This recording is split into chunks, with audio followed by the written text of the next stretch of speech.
ইনশাআল্লাহ আর মাস খানেকের মধ্যেই লিচু পেকে যাবে। সারা দেশের মানুষ এসব জায়গা থেকে লিচু যাবে, ইনশাআল্লাহ খাবে।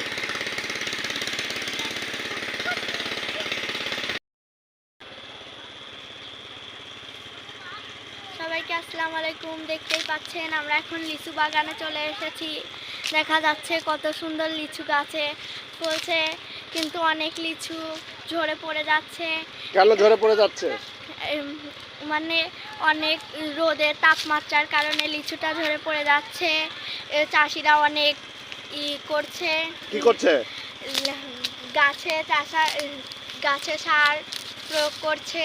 হ্যাঁ, তারপর এখনো পাম্প বন্ধ হয়নি। এখনো পাম্প বন্ধ হয়নি? জি স্যার। কেন পানি দেওয়া হচ্ছে? হ্যাঁ, লিচু গাছে এখানে পানি দেওয়া হয়েছে?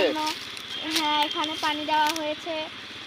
দেখতেই পাচ্ছেন কত লিচু ঝরে পড়ে গেছে।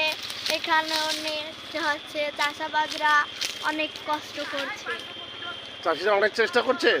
জি, অনেক কষ্ট করছে? জি স্যার, অনেক কষ্ট করছে, অনেক চেষ্টাও করছে। তাই? জি।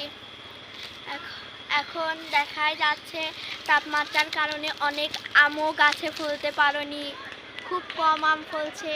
দেখতে পাচ্ছেন এই কারণে আম অনেকগুলো ঝরে পড়ে যাচ্ছে। এভাবে আমের চাষাবাদরা অনেক করছে, গাছে সার পানি প্রয়োগ করছে। এটাই।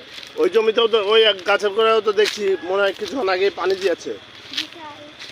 কিছুক্ষণ আগে এই গাছটায় পানি দেওয়া হয়েছে। দেখতেই পাচ্ছেন চাষাবাদরা কি কষ্ট করে রাত ভরে পানি দিচ্ছে। এখন সন্ধ্যা হয়ে যাচ্ছে, রাত্রেও দেবে? জি, রাত্রেও দেবে, সারা রাত ভরেই দেবে জিনিসটা। সারা রাত ধরেই পানি দেবে?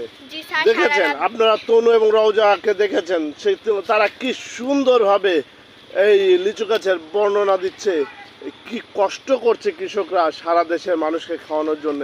তাদের জন্য অনেক লিচুগুলো পেকে যাবে। কিছুদিন পরেই পাকবে? জি, তাই? কিছুদিন পরে লিচুগুলো পেকে যাবে। সারা দেশের মানুষ এখান থেকে লিচু অন্য দেশে পাচার করা হবে। তাই?